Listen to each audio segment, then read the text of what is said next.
Welcome back sa ating channel. Sa video natin ngayon, susuriin natin ang isang medical condition na maaring dahilan kung bakit hindi makatanda ng iyong mukha ang ilan sa iyong mga kakilala. Hindi makakalaing sobrang common ito at kung papaano ito nakakaapekto sa buhay nila at pananaw sa mundo. Kaya stay ka lang at aalamin natin ang mundo ng prosopagnosia o yung hindi pagkilala sa mukha. Promise, hindi mo ito gustong palampasin.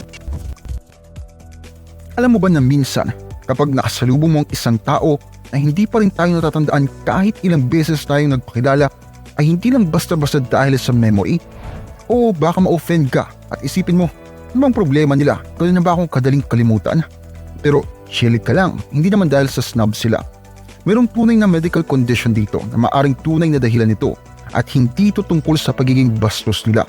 Tinatawag nga itong prosopagnosia o kawalan ng kakayahang kilalanin ang isang mukha.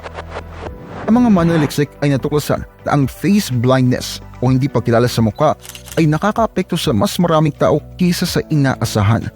Kaya sa susunod na mayroon kang makaharap na may problema sa pagkilala sa iyo, huwag ka agad-agad mag-isip ng iba. Baka miyembro sila ng exclusive group na prosopagnosia. Alam mo ba saan galing ang salitang prosopagnosia? Ito ay isang malalim na salita na mula naman sa Griego na prosopon, na ang ibig sabihin ay mukha, at agnosia naman ay paraan ng science para sabihin ang kakulangan sa pagkilala. Kaya ang mga taong may ganitong kondisyon ay nakakakita ng mukha ng maayos, tulad ng maaari nilang sabihin sa iyo ang mga detalye tungkol sa mga mata, ilong at labi ng isang tao, at kahit na kung may mga maliliit na guhit sa baba ng kanilang baba. Pero hindi nila ito maaalala. Parang lagi nilang unang beses makikita yung mukha kahit na pang ilang beses na. Usapang deja vu yan. Sa mas malubhang kaso ng prosopagnosia, hindi pa nga nila nakikilala ang sarili nilang mukha kapag sila ay tumitingin sa salamin. Grabe, di ba? Pagtingin nila sa salamin, magugulat sila. Sino ba to? Fun fact pala, ilan sa mga sikat na tao tulad ng aktor na si Brad Pitt ay nagsalita tungkol sa paghihirap ng kondisyong ito. Pero just to be clear, hindi siya na-diagnose na merong ganitong kondisyon, pero naniniwala siyang nararanasan niya ito. Ang science ay nagtataka pa rin sa isang sakit na tinatawag nga na face blindness o prosopagnosia. Mayroong kakaibang rehiyon sa ating utak na tinatawag na fusiform gyrus na tumutulong naman sa atin na makita mga mukha ng ibang tao. Patatagpuan ito sa loob ng temporal lobe at kapag nakakita tayo ng isang mukha, nagiging aktibo ito at tumutulong sa atin na makilala sila sa hinaharap. Alam mo ba na may ilang mga tao ang kanilang fusiform gyrus ay parang, huwag mo akong guluhin, wala ako sa trip ngayon. Hindi nila ma-recognize ang mga mukha kahit na dati na nila itong nakita.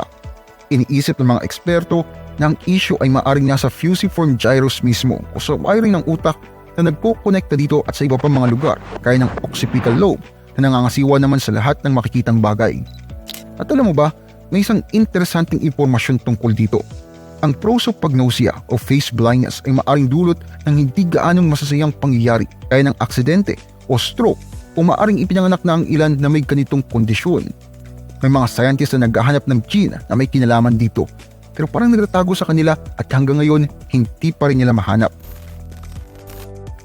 Alam mo ba na ang ating utak ay parang napakasosyal na facial recognition machines? Totoo yan. Maliban na lang kung isa ka sa mga bihirang tao nga na may prosopagnosia. Madalas hindi natin napapansin kung gaano tayo umaasa sa pagkilala ng mga mukha araw-araw. At alam mo bang mayroong halos 2.5% ng populasyon ang mayroong prosopagnosia? Alam mo yung pakiramdam na pagpasok mo sa trabaho, hindi mo kilala yung mga kasama mo. Araw-araw ganun. Nakakailang, di ba? Tapos pag lunch break, kailangan pang tanungin ang pangalan ng mga tropa mo tuwing magkikita kayo para kang may trust issues nun. Tsaka, paano pag nanood ka ng sine at lahat ng babaeng may brown na buhok ay parang iisa lang? Kalituhan yan to the max. But wait, there's more. Isipin mo na lang, may kumakatok sa pinto mo. Kunwari ang kapatid mong si Berto, tapos humiram siya ng 20 pesos na may pangakong ibabalik kinabukasan. Paano mo kaya malalaman kung tunay ba siyang kapatid, lalo na kung mag-isa ka lang sa bahay? Baka kailangan mo ng secret handshake o kung ano pa man. Pero buti na lamang, meron nga tayong facial recognition software sa utak natin, di ba? Hindi natin kailangan mag-ala who's that Pokemon moments sa buhay natin.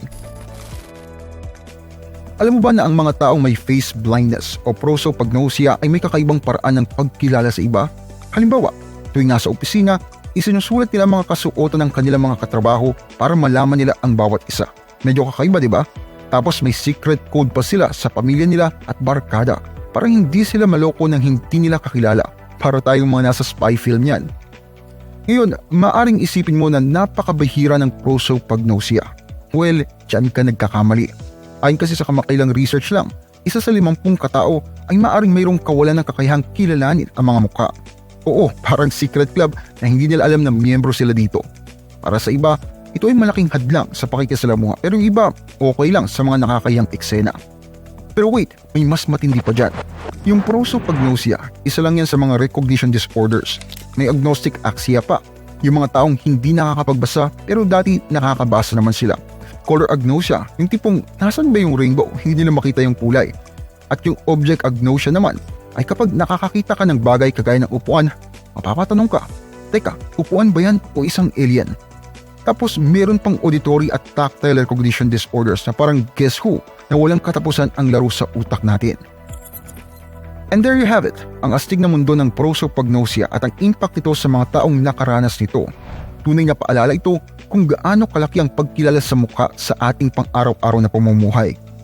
Kung nagustuhan ninyo ang video, paki-like at mag-subscribe na rin para sa iba pang mga cool na content. Nakakilala na ba kayo na may face blindness o may hinala kayo na isa sa kakilala nyo ay meron yan? Ikwento nyo naman sa comments dyan sa baba. Salamat sa panonood at kita-kits tayo sa next video.